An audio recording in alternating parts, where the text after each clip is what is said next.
Ekitabo kya Zaaburi eshura y'igana ashatu na mushanju.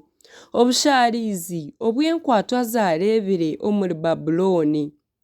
Aha rubaju rw'emigyera ya Babuloni tukashutama twarra ahabw'okwijuka Sayuuni.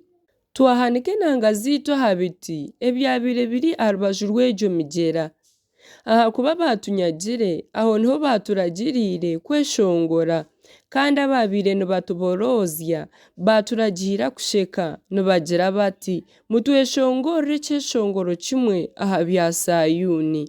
Nitubaasa tuta kweshongora ekyeshongoro kya Mukama omu ihanga eritari ryaitu?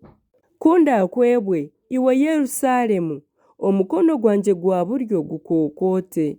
Orurimi runyomere aha nkanka kundabe ntakwijukire, ntakunzire Yerusaalemu okukira ebirikunshemeza byona. Ai Mukama, ijuka ki Abanyedomu baakozire buri aha izooba rya Yerusaalemu obu baagira bati nimugisheenye, mugisheenye muhikye aha misingi yaayo. Iwe Babuloni we orikwija kuherekerezibwa, orikuzumurra nk'ebi waatugiriire ahiriirwe. Orikwata abaana bawe abato akabateera aha nkiri ahiriirwe.